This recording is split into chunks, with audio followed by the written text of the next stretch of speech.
Backstage with Mothership on Solid Rock Radio begins now. Hear the best in new music, artist interviews, stories from the road, and more. You are now backstage, and here's your host, Mothership. Hey, everybody. Glad you're here tonight. My guests today are from the band Behold the Beloved, based out of Pennsylvania.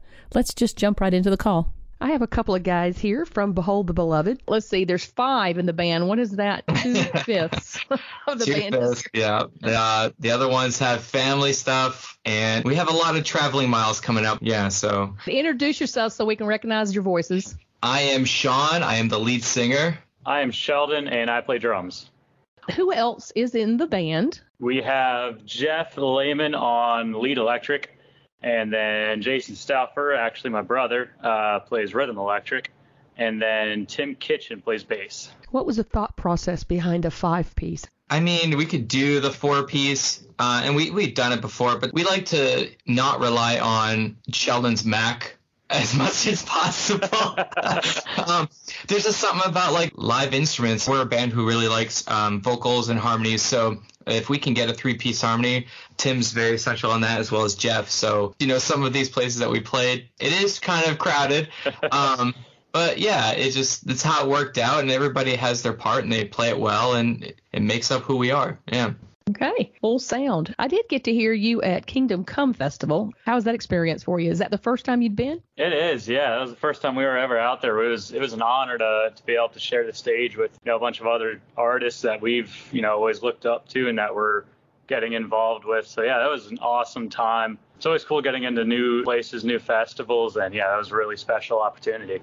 There's something really great about KCF where, it was our first time, but right away you could tell that just the family atmosphere and just the passion for the ministry, like what they were doing. It wasn't just to get a bunch of bands, get a bunch of people out, charge them huge money so they can listen to music. It really felt like a ministry, just a bunch of people gathering together just to run after God. And us as a band around everybody that was on staff, we really felt like home. And even my wife, she's our tour manager, and she also runs merch. We walked away from that. She's like, this was one of my favorite places to play. Everybody was just on the same page, and KCF was awesome. And I do remember passing you. I think we were just about to hit on stage, and I think you were talking to the band that just got, I think we were talking to Winona Avenue or something. And I was like, oh, there's Cindy, but I got to get going.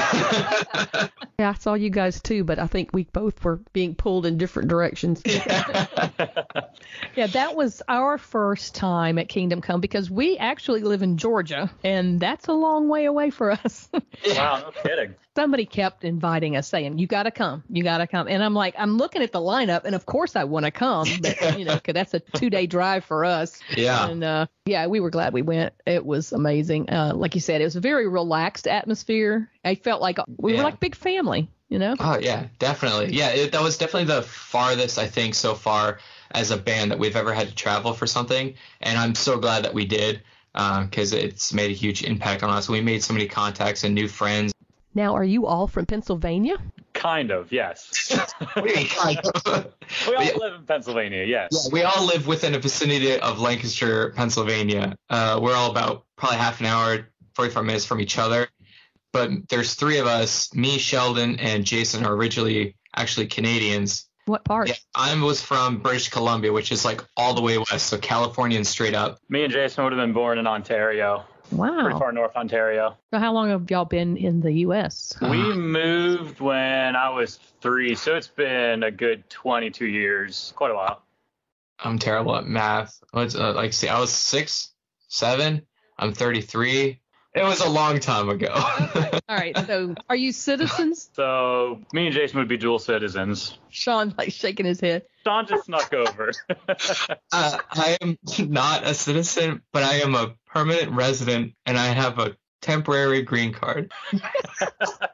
Temporary 27 years. I think somebody needs to look into this. I'm legally here. I'm not a citizen. Every 10 years, I'll have to redo the same process. Really? That's interesting. I never knew how that worked. So let's talk a little bit about the band and the music. I understand you have a new album out. Yeah, it's our second record, No Surrender. Pretty excited. It's been a long, very long time. I started writing this record 2 years ago. At least, yeah. So we released a first single, and then like COVID just started to hit and pick up. And so I guess we're just going to buckle down and write the rest of this.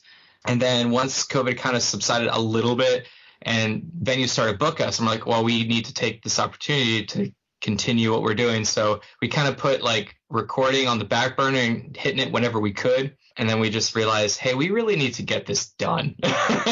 And we thought we had it done so many times, but like God just kept giving us songs. I was like, hey, like, how about this? How about this? And so then that's when you got to figure out which songs are meant for the album, which songs are meant to just put to the side, you know? So that delayed it a little bit, and other things as well. And we've had encouragement from people that have listened to it. So we're really excited to see what God does through it. I did a little heavy click through, and it's sounding good. Oh, thank you. Awesome. Thank you. The writing process. How do you guys write? I always like to hear how different bands write. We're still trying to figure that out. It's hard. Just like we were talking about, like having a 5-piece band, it makes every other aspect of being a band harder. Yeah. Yeah. It's like, you know, you have the lyrical side of it, and some guys like to write the lyrics first and then figure out a tune to go after that. But then other people like, all right, let's come up with some music, you know, at least a foundation for that, and then let's write the lyrics around that. And so you got multiple different personalities that like to do that. So then when we come together to write, it's like, all right, well, what do we do now? That's exactly. I think our band's like split down the middle. I like to have the music in front of me first, and then kind of just like let lyrics come to me, or have lyrics already written and try to see, hey, is this the flow for this song? Does this fit for this? And then some of the other guys are just like, let's write the song and then figure it out. I'm like, I can't do that. I'm a motion person. I'm a feel person. I need to feel it out through the music. I can't just, you know, do the words first, make up words in front of my face and just be like, all right, now let's do music with it. So, but we make it work. We all figured out we have our own strengths and weaknesses, and Jason actually writes most of our lyrics. He takes a thesaurus and he goes to town on these songs, and so we let him take it, and then we take it and mess it up. No, we edit it here and there and figure out what songs that we already have music to, or we write music around it. And it's a process, but it's worth it in the end once it's all said and done. Do you get distracted? Very much so. It's a blessing and a curse at the exact same time. It's very easy to get sidetracked and even just get stuck on one idea for very long. Mm-hmm. And try to work it out. And then sometimes someone else has to, you know, that might be sitting there a little bit quieter and just kind of looking at it, say, all right, let's just stop and let's try something different. So it's definitely a blessing, though, to all be in the same area that we can actually meet, though. You know, a lot of bands are very scattered throughout the country sometimes, and, you know, mostly doing like Skype calls or, you know, Zoom and stuff. So the fact that we can actually physically get together, that definitely helps, though. That's a plus for sure. Backstage with Mothership returns after this. Outperformance Shop is a proud supporter of Solid Rock Radio. They specialize in retail and wholesale of automotive, high-performance, racing, and off-road products. They also carry a variety of accessories from remote control cars to rock and roller multi-carts. On the web at outperformance.com. Tell me more about No Surrender. Like Sean said, it's been a journey. We released 3 songs as singles before the whole album came out. And it's kind of hard to like think back to, you know, 2 years ago when the process started. But overall, it's definitely a song of surrender to God, full surrender to his will, and how we should be living our lives, which is kind of ironic because it's called No Surrender. So it's yeah, the whole like album in itself, we started to realize that it turned into almost like a war themed album of basically things in our lives, whether it's personal, spiritual, anything. There's always going to be something that comes against us or tries to pull us away from God. Each song has its own way of trying to portray that. But then each song has its way of saying, but no matter what it is, like God always wins the day, and God will always hold you in his arms. God's love will always prevail. So as we get through these songs, we're realizing that we want to call it No Surrender because the one song that we have on this album is called Trenches. And it just basically sums all of that in, is no matter what you're going through, no matter if you're going through addictions, depression, just any kind of struggle, like the enemy is just always tearing you down with darkness. Like God is in those trenches with you, and he's always fighting beside you. And at the end of it, you will be victorious. You know, death will not prevail. Instead of giving up, you need to burn your white flags, and you just need to declare that you're not surrendering to this. And it kind of sums up most of the songs in the album. And that's the kind of encouragement and hope we wanted to give the listener, especially in times that we're living in right now. Just there's so much negativity, doubt, struggles, everything. And it just feels like it's worse and worse. So we wanted to build an album that basically brings encouragement and hope. And then the great part is we wrote a song that was talking about surrendering, and that's Clenched Fists. The reason I love that is because after we have these songs, we're talking about never surrender to anything that's not of God. We then have a song that says, but surrender to God, because only in surrender to him will you find victory and be able to burn your white flag and stand strong and fight in those trenches in those parts of your life. What song on this album is the most emotional for you? Great question. That is such a great question. Man. We're men. We don't have emotions. I am forcing you to reveal your emotions. I would say there's two. Rescue Me is like the softer song on the album. And emotionally, like when you listen to lyrics, the way it progresses, it brings the emotion out of you. But personally, for me, and just what I've gone through in life, I think Playing with Fire is an emotional song for me lyrically, just because I've been through a lot with addictions and all that kind of thing. And I've been stuck in that when I was younger, and God pulled me from that. And that's a testimony I'll carry for the rest of my life. And that's exactly what that song talks about, is you always try something in life and you think you can pull yourself away from it. But sometimes the enemy grabs hold of you and consumes you with a dark fire, and you can't get out of it until you find out that there's a God who loves you, and his love is greater than that, and he can just pull you out of that fire. But every time we sing it, I sing it with a conviction, like I sing it knowing that I've experienced it. Strikes a chord. Yeah. If you're going to say emotionally, covered the song Tremble, and it's not even ours, but I think playing that one live and just listening to it's a total worship song. Especially I've noticed live the last couple times that we play, it's just when you hit the chorus, the devil will tremble. That, I don't know, it just hits me every time. Shock the Water is also another one that definitely more just listening to for a cry of purity, especially in the world that we live in right now. It's just, you know, such filthiness is pushed everywhere. And Shock the Water is just kind of a song asking for God to purify us. So those two probably are the ones that hit me the most. What lyric from the album lives rent-free in your head? Or, in other words, is stuck in your head? For me, it's two. They're in the same chorus. I would say, yeah, Defy the Gates of Hell is definitely a huge one that, again, just we're not going to just let the enemy go over us. We're just going to defy the gates of hell. I don't know. I just love that one. Besides the line in Clenched Fists, open these cold clenched fists, bring me to the end of myself, which is basically saying it's time to get out of our way and surrender our all to him and just give him each part of our life. I know you only asked for one, but you're getting two. I mean, buy one, get one. Yeah, Rescue Me, the bridge. It's almost like it comes out of the chorus, leaving all my fears behind. I'm finally on my way because I know it's true. Every breath that I take belongs to you.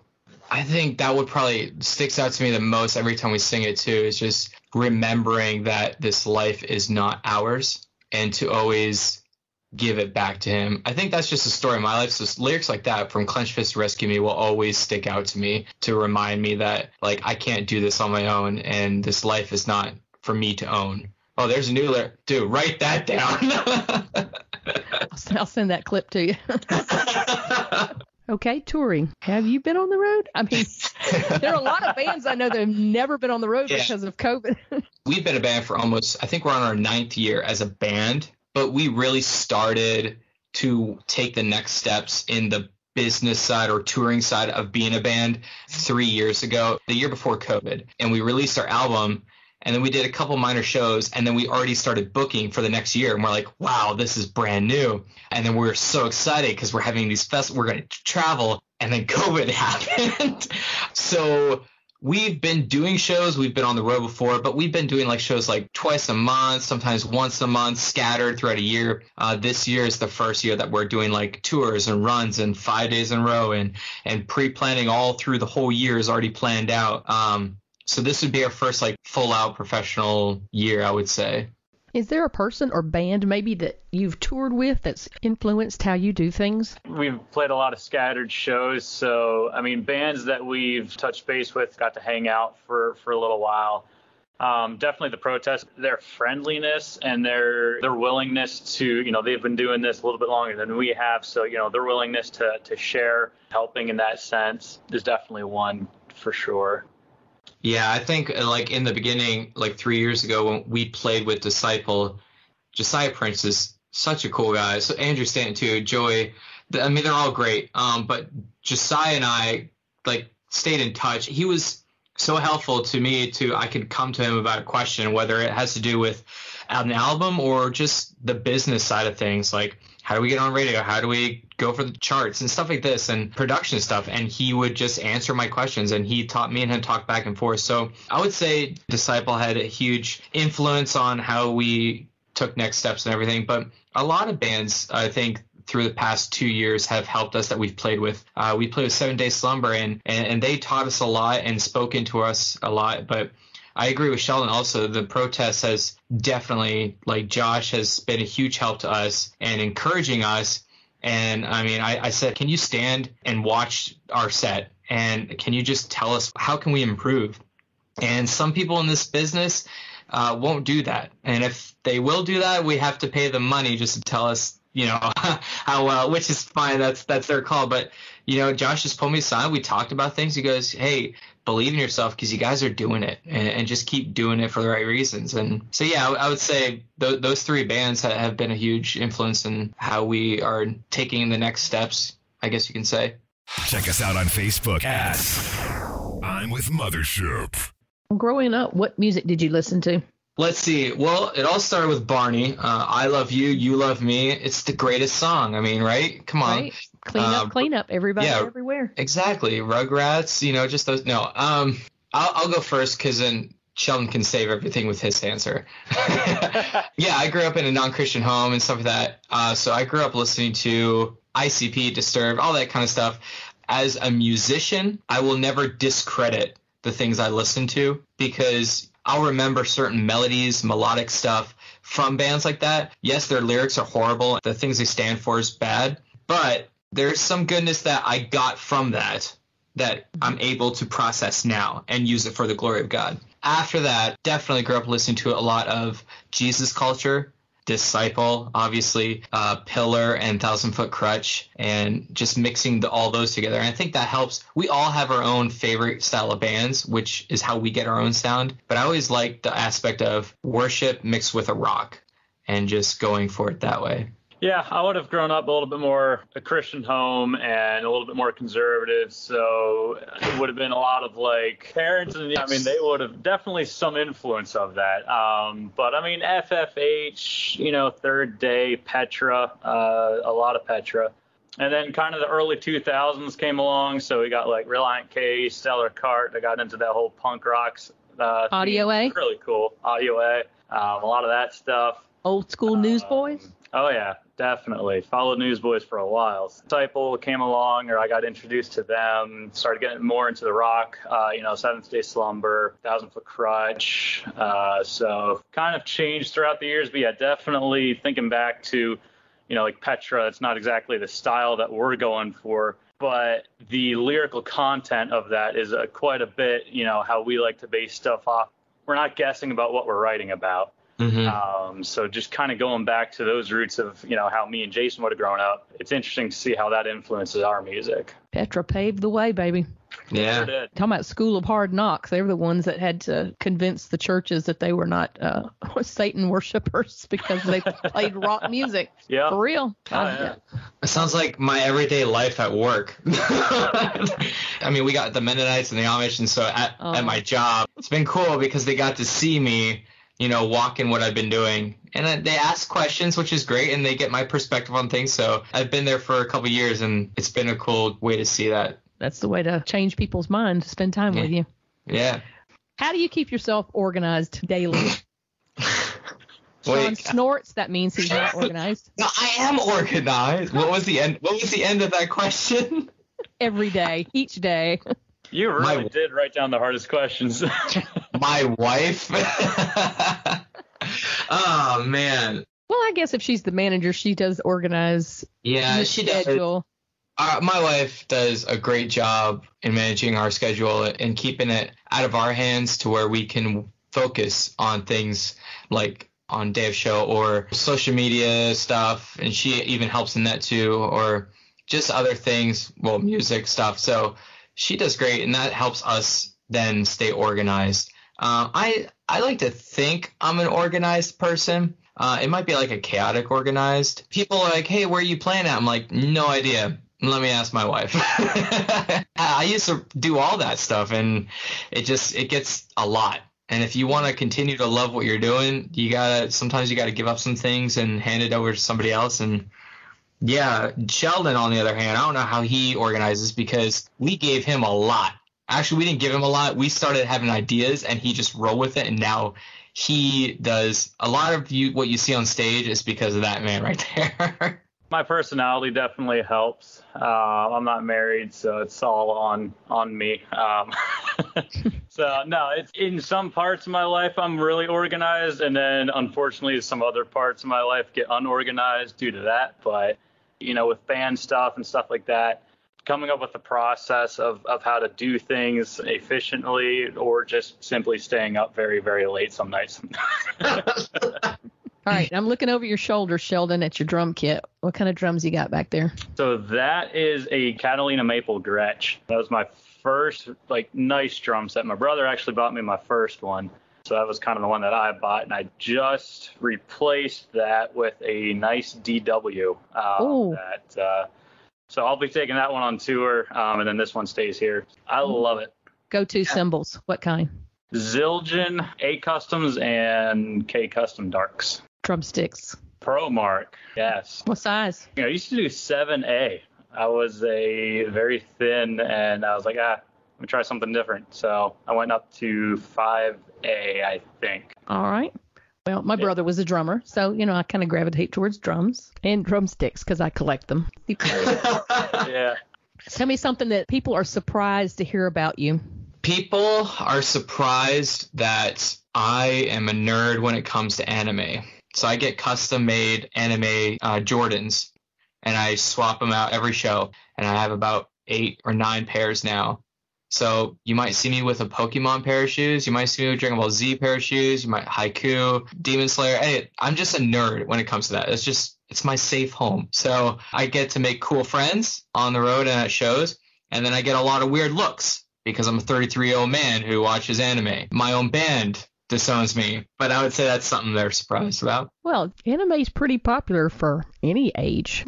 What about you, Sheldon? First impressions, if I hang out with people for the first time or whatever, I tend to be super quiet and just kind of calm. I was at Bible school a couple years ago, and everybody thought I was just super quiet, doesn't really do anything kind of a kid, until they learned that I was in a rock band.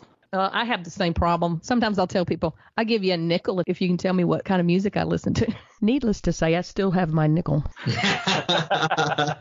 What do you wish you were really good at? We're going to find out all about you. Playing drums. Not eating junk food. What do I wish I was good at? I wish I could play electric guitar. Okay. I wish I was good at that.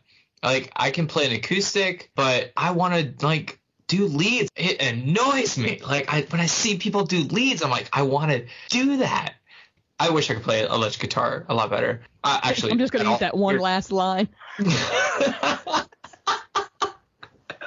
Sheldon, did you think of something that you wish you could do? All I've ever really thought about was music, so I honestly wish I could play piano. I kind of know chords and stuff, but somebody playing just a really good song on piano, to be able to do everything, both hands, it just sounds so good. I know I'm into rock, but I can really appreciate a good piano song. I have a high respect for really good piano players. Okay. Well, tell me, what is your favorite road snacks? What do you eat when you're in the car or in the van? I'm big on granola bars. I love granola bars. That's probably my go-to healthy snack. All right, there's a lot of different granola bars, so you're going to have to get more specific. Oh, man, it's the honey and oat, the Nature Valley honey and oat, like the hard ones. I used to be a chewy person. Like, I like the chewy stuff, but there's something about that one. I don't know. I can't. Classic. It's coming with me tomorrow. I bought a couple boxes, so, yep. And beef jerky. Can't go wrong with beef jerky. This is true.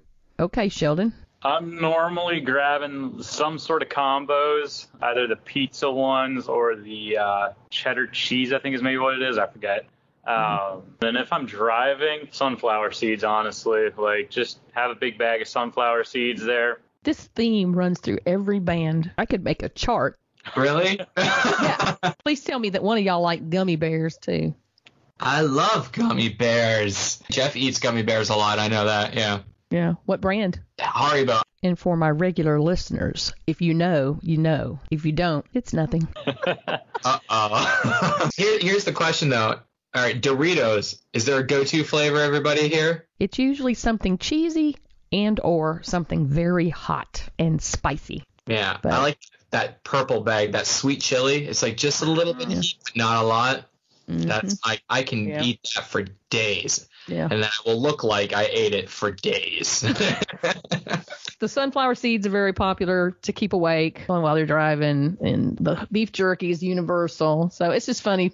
I guess it's time to wrap up.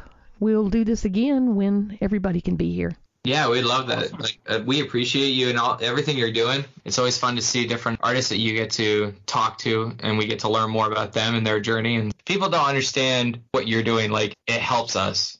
It really does. It helps fans get out there more and share their story about their songs, their albums, like who they are as a band. What we like to say is we're just regular people. And we love when people feel comfortable to approach us. And sometimes you go to shows, you get all hyped up, you want to see the band, but then you think the band's like bigger than you and you can't approach them. And we're just 5 guys who have a calling, and we're just walking in that. But we're normal. Like, anybody could do what we're doing. It's just if you're called to do it and if you take the steps to do it. So, yeah, I love doing interviews like this. And it's nice to finally meet you guys. It's nice to finally meet you. I hope to see you guys out on the road somewhere. Yes, I hope so too. All right. Well, good night. Good night. Thank you. All right. Bye-bye. Thank you for listening tonight. Stay tuned for more great music all night long. Be sure to check out my I'm with Mothership Facebook page and Solid Rock Radio's website. Follow the link under shows to Backstage with Mothership, which will have the links to my guests' social media accounts. This show will be replayed at 4 a.m. Eastern Time. Past interviews available on podcast.solidrockradio.org, iHeartRadio, Apple Podcasts, Spotify, and on Pandora platforms. And remember this week, be kind to one another.